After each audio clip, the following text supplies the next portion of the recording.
Hi, and welcome to PySimpleGUI 2020, clearly seeing a GUI for you.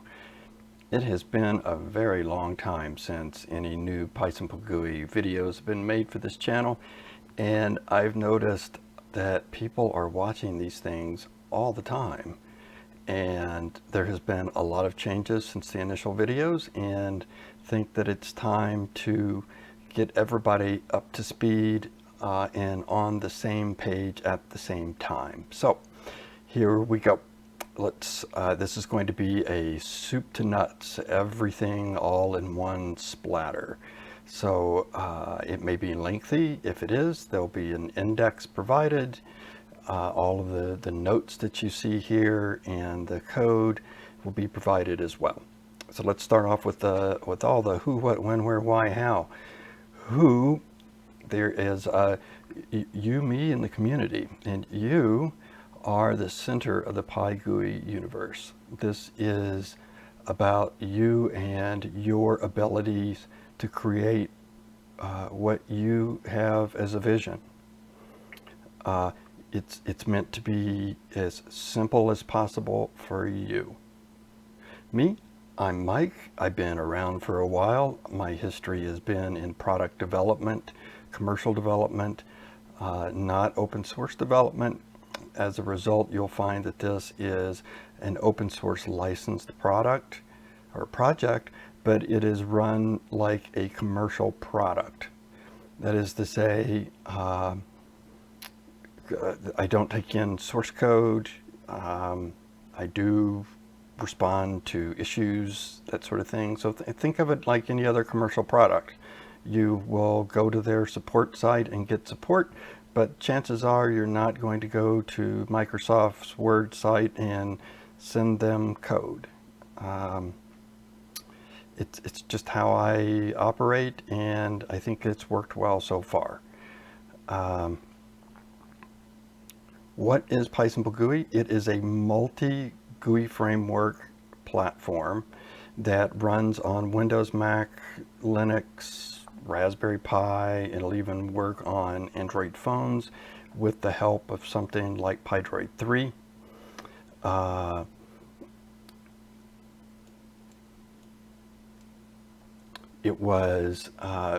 It's an intellectual property that came out of another project, and I saw the value of it and decided that it should be made available to the world. Other people can benefit from it just as I did. It was a discovery as much as something developed, and I think that happens in computer science more than what is talked about. Not everything is designed. Some things are just discovered along the way. Sometimes it's happy mistakes. Sometimes it's something that somebody else suggests. But it's not always just whatever you put down on paper as the design. The simple in PySimpleGUI describes the difficulty it is to write PySimpleGUI programs. They are simple to write. They are simple to understand, but they don't address only simple problems. The problem space that it is meant to cover is vast.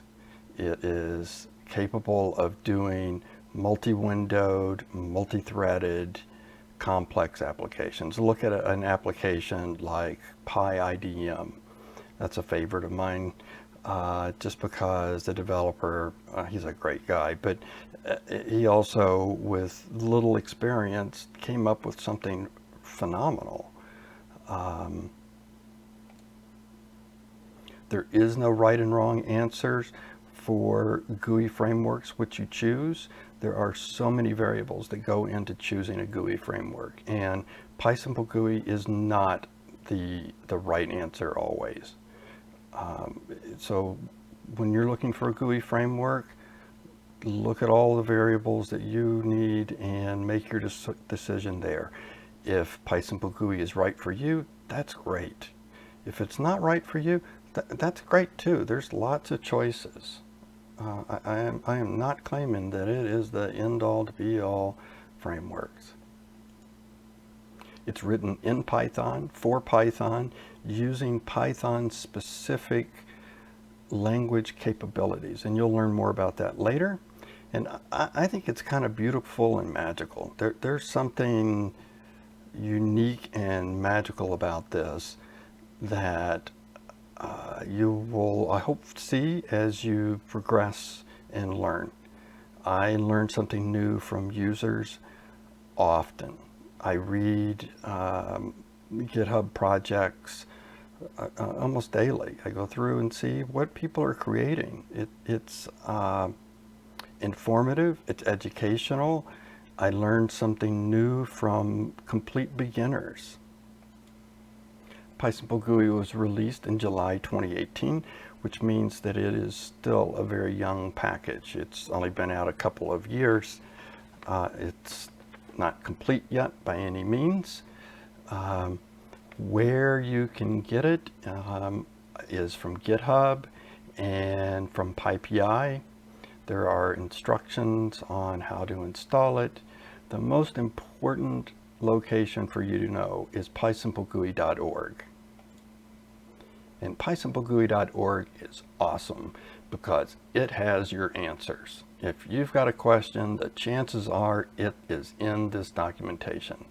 Yes, it is massive, but it has this wonderful table of contents along the edge, and you can press Control F, and if you have a question like menu, look, there's 349 places menus are discussed. Everything from button menu element to, I don't know, there's loads of ways to search through this documentation and get answers quickly.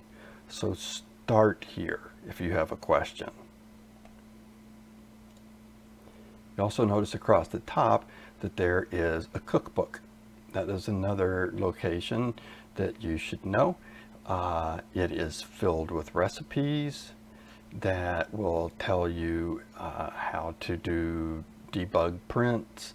Both the main documentation and this cookbook have design patterns. The basic design patterns are, there's two different types, so we will go through those shortly. A couple of more locations. Trinket is a great place to go to get a very quick overview without installing anything. You can just go here and run programs without ever installing PySimpleGUI on your system. You can see what the code looks like, get a general idea. It's a good first stop. It's also where I post things, responses to Reddit. There was something on Twitter the other day. Someone posted their Tkinter window. I wanted to see what it would take in PySimpleGUI. It took 17 lines, actually it's less than that, 17 lines of code to duplicate this window. And another very important place for you to look is demos.pysimplegui.org. That again is on the GitHub. So if we switch over here, you will find demo programs, and in here are 100 and something, probably a couple of hundred demo programs, and these are meant to teach you about individual elements and techniques and integration methods.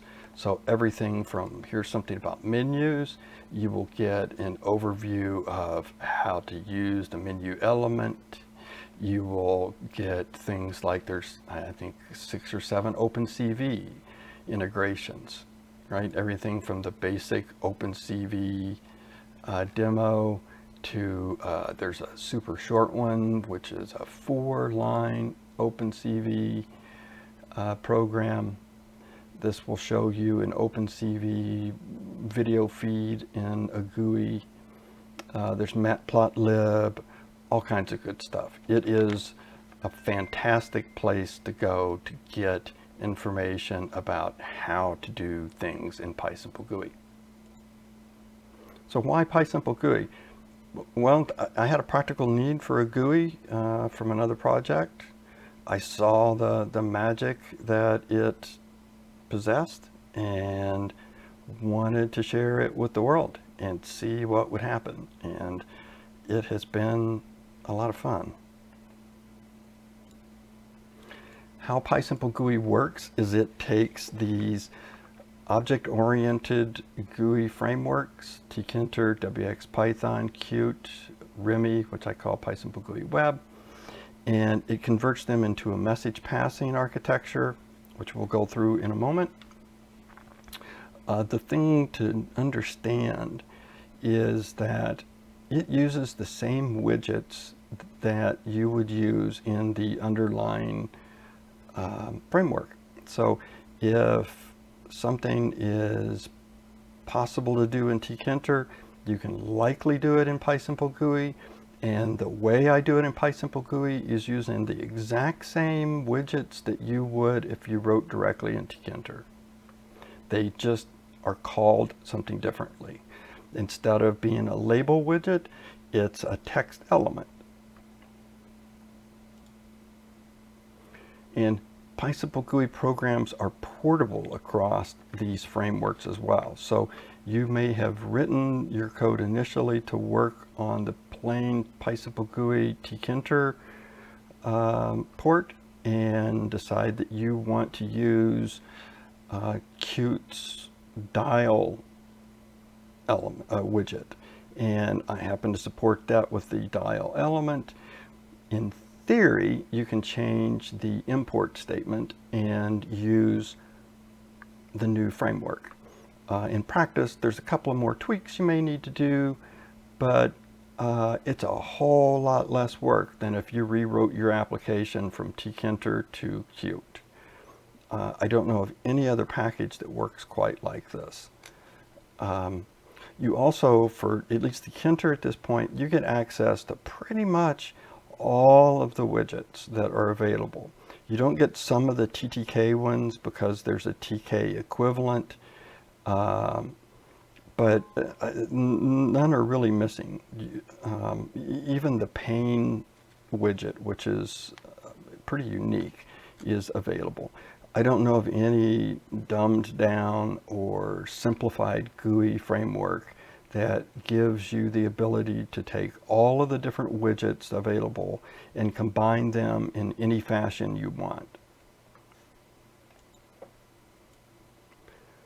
How much? How many? So there's 4 ports. There's 1 Py file. We'll get into that a little bit later. There's been a whole bunch of installs. A lot of you guys like it, appreciate those stars. There's 1 developer, that would be Mike. There's been a few consultants and some friends. Doesn't cost you anything to use.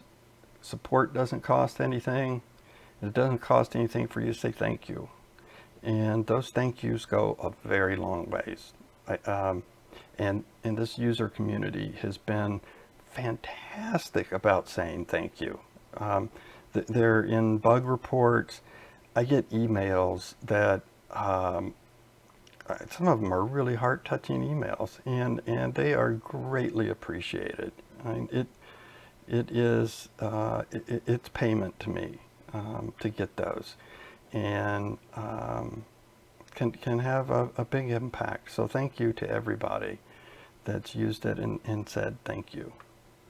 The goals of the project is to help you accomplish your GUI. That's the base one, is to get the job done. We're in computers to make things. And you know, some folks like the architectural piece.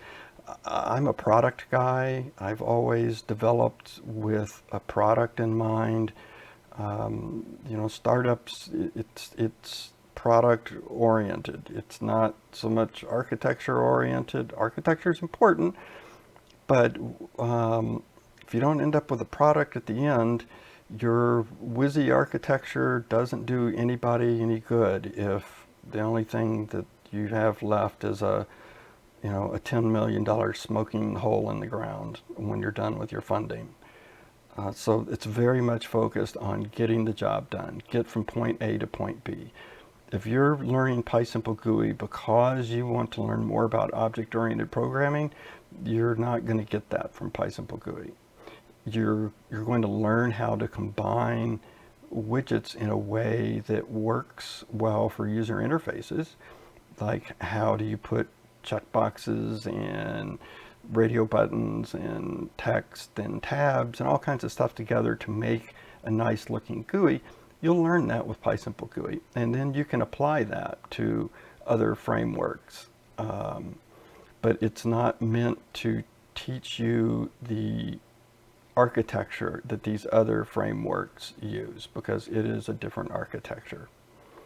The goals also are to get you up and running quickly. There's the 5-minute challenge from when you decide you wanted to give it a try to you having on your Windows desktop your own GUI up and running. It's a copy-paste run kind of model at first.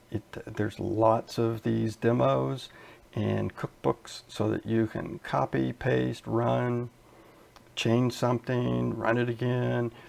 This success after success is it's the rat hitting the food pellet bar. You know, you make a change, you see something positive on the screen, it makes you want to do more, and you keep going, and it's easy enough to make progress that before you know it, what started out as a simple little program ends up being something pretty robust and very nice. I think you'll be surprised sometimes at your own capabilities just because you stick with it. There is a vision for PySimpleGUI. It may not, the documentation tries to get into some of that. It's certainly in my head. It changes a little bit over time. I'm trying to execute on that vision. Users do play a role in influencing it. And sustainability, the long-term sustainability for this project is a goal. And it may stay open source and free forever. It may not. But I'd like to make sure that it lives on in some fashion. Okay, so there's your 15-minute introduction. Let's get into working with code and IDEs. IDEs are critical. With PySimpleGUI, they're particularly helpful. And the reason for that is that PySimpleGUI uses a lot of parameters. So rather than using a lot of statements to create a widget or an element, it uses a lot of parameters instead. And so there are several features of PyCharm and VS Code that help facilitate that. Spend a weekend on your IDE before you get started. It is worth it. Think about everything else you do in life where you have a tool. The first thing you do typically is learn to use the tool. And the more you use the tool, the better you get at it. I know PyCharm is a little difficult sometimes to learn, but once you got it, boy, it's hard to go back to something more primitive. And let me show you an example here. I mean, color coding is a really important thing in IDEs.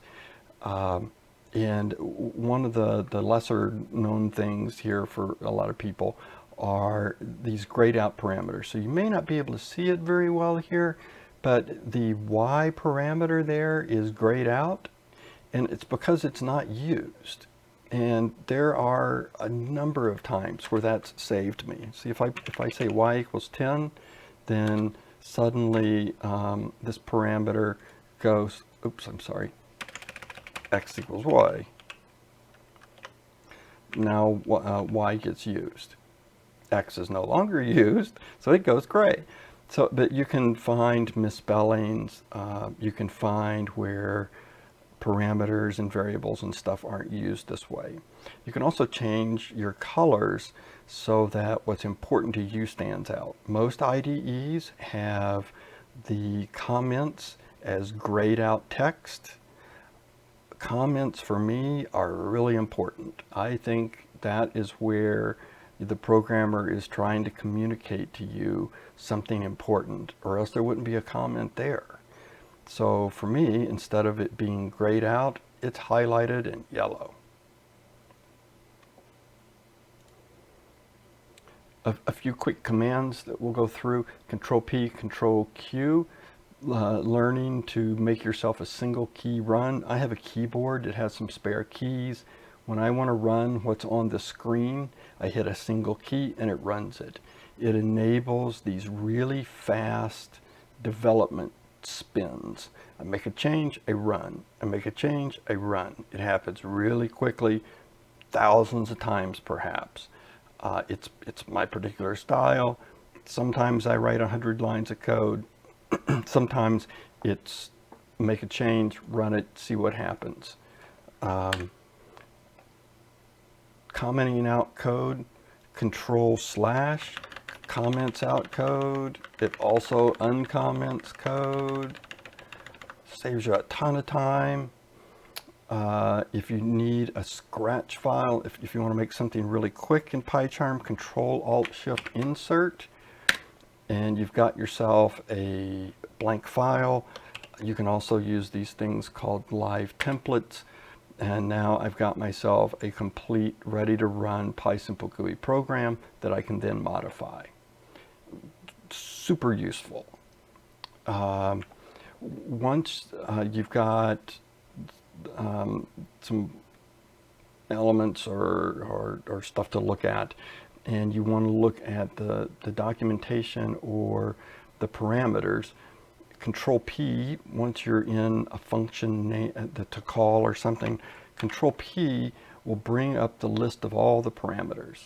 So here you can see there's a whole bunch for the text element.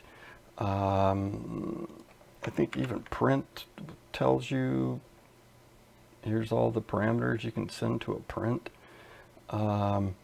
Control Q, when you're on a function or an object, it will bring up this mini documentation. And this works for not just PySimpleGUI calls, of course, but all kinds of Python calls. PySimpleGUI uses, the Tkinter version uses doc strings.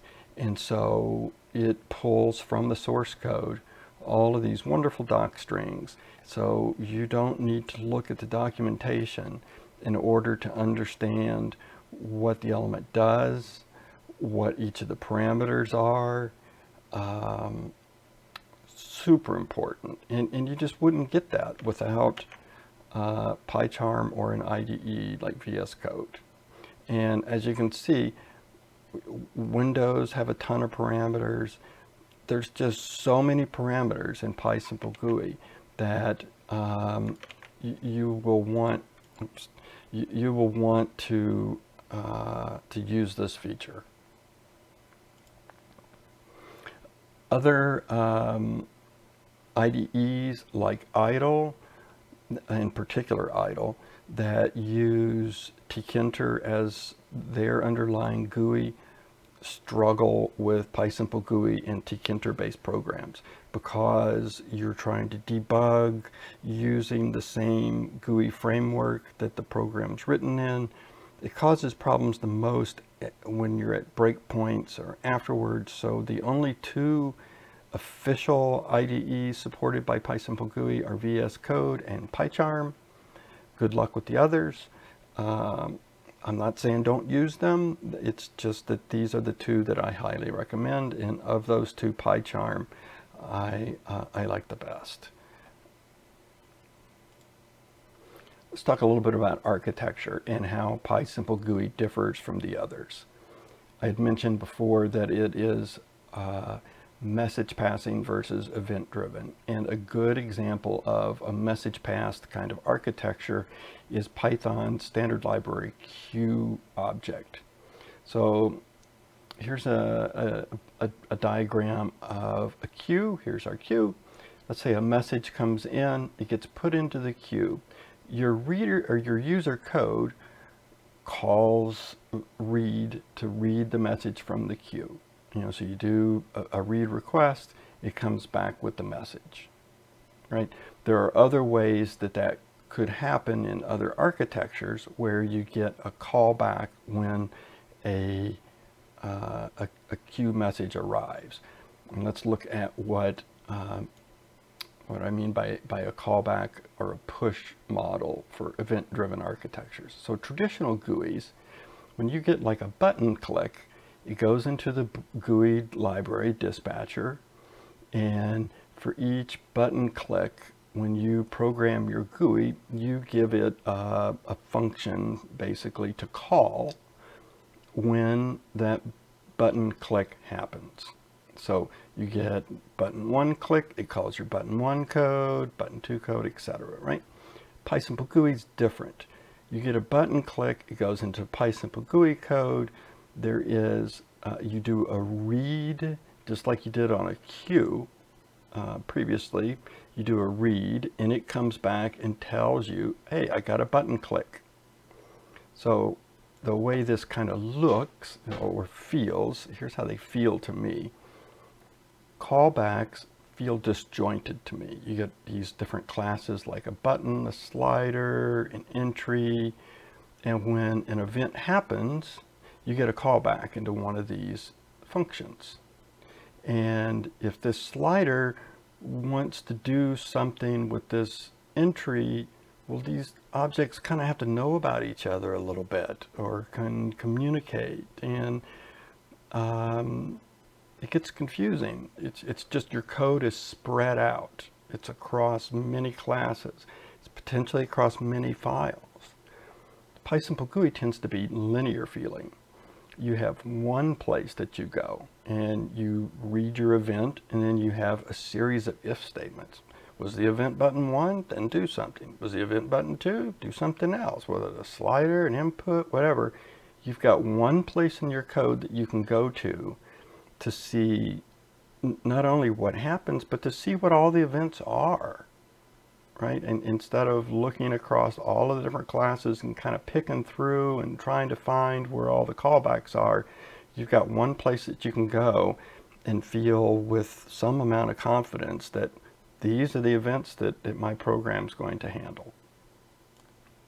And it's this message passed versus event callback architecture that is the big major difference between PySimpleGUI and all those other GUI packages.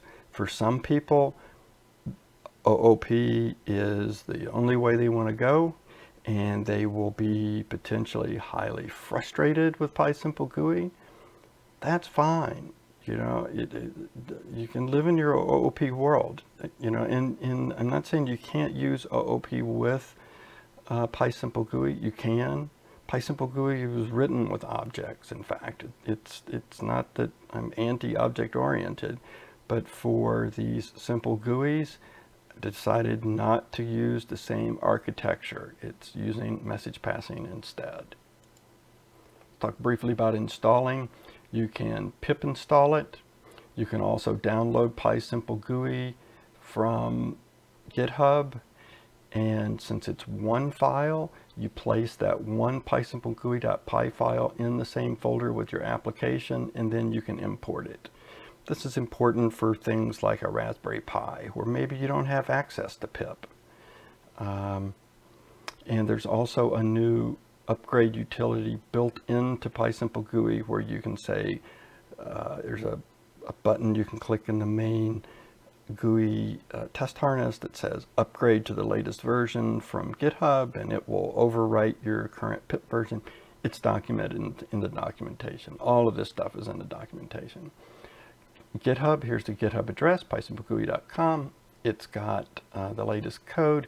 You will find that there is a different folder for each of the ports. This is important because each of the ports have their own README. And the reason that's important is that these READMEs tell you what is completed and what is not. So here, let's look at the cute README. Here's the functioning features. If it's not in this list, it's probably not there.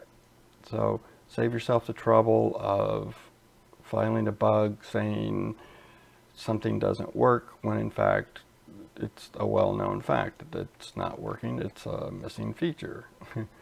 It's just not done yet. Also on GitHub, we've mentioned the demo programs. You will find also for each of the ports, there's a demo programs folder. Many of the programs in the main demo programs folder also run on these other ports. So like I know the OpenCV demos, some of them in fact have a commented out import for the other ports. Let's take a look at one of these, like the 7 line, I think shows you. It doesn't. Some of them you'll see an import PySimpleGUI cute commented out along with the other ones, and it's meant to try to show you that, oh, it runs on multiple ports, not just the primary port. Also on GitHub are the issues, and it's important to follow the issue template. It's written for your benefit as much as mine. Let me go through it real quick. It's got all the different sections, but one of the most important sections is a checklist. And the whole thing about issues, it is the saying of help me help you. The more that you help me out, the more I'm going to be able to provide you good support. If you're making it difficult for me to reproduce your problem or find the problem, you know, the easier you make it for me to help you, the more I'm going to want to help you, and the quicker I'll be able to help you. This checklist is meant for you, for self-help. Maybe you don't know to go look at the demo programs to see if there's something similar, or maybe you don't know to search the issues to see if somebody else has seen that before. But this instruction list tells you that. There's also a quick questionnaire here about what your experience level is with Python and GUIs, and this is not meant to embarrass you in some way. This helps me communicate with you at a level that's appropriate for you. There's nothing more frustrating on something like Stack Overflow to, as a beginner, ask a question and have someone more experienced than you answer using terms and ways of answering that are so far above your head that you don't understand. And so what I'm trying to do here is understand where you're kind of coming from, you know, what some of the problems, obvious problems that maybe you've not encountered before because you've never done a GUI, and maybe you don't know the different terminology. So it helps me help you by matching the language that I use to something that you will understand. Format your code. There is no worse way to tick people off on the internet, on GitHub, and on Reddit than to copy and paste code unformatted. Here's the tip for you. I've already made it here where your code will be nicely formatted. So you see down here how that looks nice? Well, the way that's done is there's 3 backwards quotes, the word Python all together. At the end of it, it's 3 backwards quotes. You paste your code in between, and magically you get beautiful looking code. People will love you. You will look like an expert. You can be a complete beginner. Trust me, it will help you if you post on Reddit code that looks nice. Let's talk about the PySimpleGUI system. It's not just a GUI framework. There's a whole system behind this. I mentioned Trinket before. It's what allows you to get a taste. The main documentation, that's the big document here that has all of your answers waiting for you. There's the cookbook. These are programs that are a little bit longer that are meant for you to copy and paste and run so that you can learn how things work, what some of the parameters are. There's demos I already talked about. So it's a whole system put together, and the goal is for you to be successful here. And you're not going to be successful if you're having to ask questions every step of the way. So hopefully most of them are answered. If not, file an issue, ask a question. It's okay. You know, everybody runs into trouble. There's hundreds of people that have filed issues before you, so don't be afraid. These documents do go through upgrades, and they upgrade en masse. Same thing with the demos. And one purpose of these documents and the demos is to teach you coding conventions. And I think that's what's coming up next. So it's to teach you the latest and greatest ways of doing things. Early on, PySimpleGUI used different names for things, different methods. Windows weren't always called Windows. Windows used to be called FlexForm. That code still works. Backwards compatibility is a big deal, but as the package evolves and new ways of doing things are invented, the documentation and the demos are updated so that you get the latest ways of doing things. Coding conventions. Coding conventions are our common language to speak. It allows us to look at each other's programs and immediately understand what's going on. And here's the primary suggestions are, for your import, do import PySimpleGUI as SG. That means SG will be in front of most of your calls and stuff. Name your window. Let's see if I can find something here. We don't name your window. Name your layout. When you call read, the two values that come back, call them event and values. The way to look up elements is using this window bracket key. We'll talk about that later. Same thing with keys. If your keys are strings, it's handy if you name them all uppercase with dashes at the beginnings and ends. This sounds really anal. It sounds controlling. Maybe it is, but it's for everybody's benefit, that you're able to pick up each other's code and understand it pretty quickly. I'm able to flip through hundreds of programs and see what's going on and not struggle to understand what people are doing, because I see the same things that are in everybody's program. So far, everybody's followed these conventions really well, and it's worked out well. I appreciate it, and I hope that everybody is benefiting from it as much as I am. Let's go through some coding tips. This isn't, so conventions are more naming and that sort of thing. Tips: stay simple. Don't be clever. These programs tend to be short. If you want to make them clever, that's okay sometimes, but generally speaking, make them straightforward. We're not writing 30,000 line programs. These are simple programs. Efficiency generally isn't a big deal. Make them a little bit wordier if need be, but make them compact. So that's what this compact layouts. And what I mean by write compact layouts is try to make your layout stay on one screen. Follow the PEP 8 guidelines.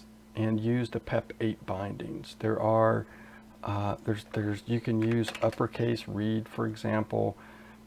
There are naming conventions written or naming conventions used that are not PEP8 compliant, like pop-up. There's an uppercase version, right? Don't use it.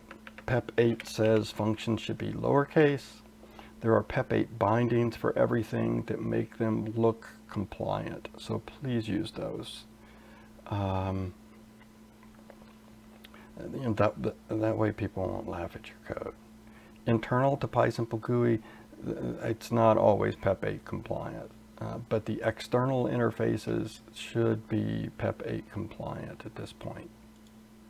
For layouts, it's really important to follow PEP8 and not some languages. I don't know why people do this, but some languages people put their parameters, as in every parameter, on a new line, and it not only drives me crazy, but your layout soon starts to span 2, 3, 4 pages when it doesn't need to.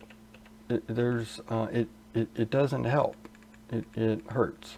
So try to make all of this stuff fit on one page. Like here's a layout. It's a very complex layout. There are some white spaces thrown in here for readability, but it's not done in a way to where this thing is spread out over multiple pages. Use user-defined elements. We'll talk about that more later. Use PySimpleGUI constructs rather than other GUI constructs. That means don't make something called app that's a class and try to keep all of your stuff in a class. It's not meant to be written that way. You'll find no examples written that way. I've written applications that do use classes, with PySimpleGUI, and there are right ways to do that. But the point here is, don't try to take tkinter's programming style and apply it to PySimpleGUI. It generally doesn't result in good outcomes for anyone. Use reasonable timeout values. We'll talk about that in async. Never call PySimpleGUI directly from a thread. You will weep. Close your windows before exiting. This is important particularly for RIMI or for PySimpleGUI Web, because your program won't exit until the window is closed. Make linear event loops basically means have your if statements in your event loop just be nice and linear. I'll go into that a little bit later. Use the values dictionary rather than getting element values. That's something we'll get into with the dictionary. With other GUIs, when you want to read the value of a widget, you call its get method. And that's not how PySimpleGUI works. There are get methods, but it's not generally how you read windows. And of course, look at the demo programs. That's where you'll find good techniques. Okay, we're coming up on 45 minutes and we're about to get into code. So here we go, pop-ups. Pop-ups are like a print or an input for PySimpleGUI. So let's run this and you'll see there's a variable we're calling pop-up. Each parameter is put on a new line and printed. You can mix variables and text and stuff. If you don't have a console, this is the best way to show things to your user. There are a lot of pop-ups. I think that's coming up. If you're thinking about filing an enhancement, asking for more features for a pop-up, don't. that means that it is simply time for you to make your own windows. You can do the same sort of thing as a pop-up in a single line of code. I'll show you more about that later. And pop-ups are particularly good to add as a front end to a program. And by that I mean, let's say that you need to get a file name. I think that's coming up actually front end, so we'll skip that. Hang on. This pop-up that keeps coming up here is a text, a get text. So there's input and output pop-ups. Output is the basic pop-up. Inputs are gets. So there's pop-up get text, pop-up get file, get folder. In this case, it's get text. And in here, it returns the text. So in this case, it says you entered text. I'm popping up whatever. So if they hit cancel, so here's that, and you hit cancel, it comes back as none. Okay, so it doesn't come back as what was typed in if they type cancel. If they close the window with an X, it comes back as none as well.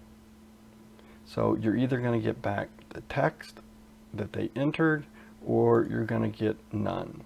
In this case, it says enter exit to exit, so we're going to hit enter to exit.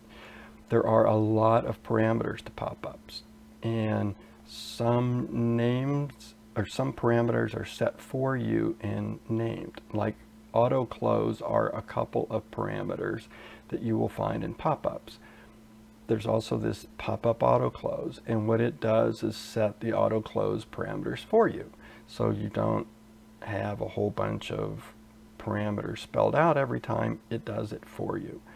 In this case, we're going to see a pop-up that comes up with, says closing the program, the background color is red and the text color is white. So we're going to say OK. There's our window, and it will automatically close, just like that. So pop-ups are a high-level call. Another high-level call is a one-line progress meter. This is a really interesting thing for PySimpleGUI. Unlike TQDM, which requires multiple lines to be changed in your program to get a meter, with the one-line progress meter, you add one line to your loops. So let's say you have a loop going from 1 to 1,000. You add one-line progress meter, and when you run it, it shows you this nice meter. It shows you not only the progress, but information about how much time is left, how many iterations per second, all kinds of stuff. It also gives you the ability to cancel. So here, if it returns true normally, you can either ignore the cancel or you can check for it. And if somebody hit canceled or they broke by clicking X, you can allow them to break out of your loop. So it's a way to abort your operation, abort your loop, while also showing progress. Let's talk about front ends. Oh, here's pop-ups, by the way, a whole bunch of them. Get text, no wait means don't block, don't wait for an OK button, just keep going. Scrolled is a multi-line scrolled output. These are covered in the documentation. You can play around with them. Here's the input ones. There's an input, there's a get date. I think this is newer and only available for the tkinter port.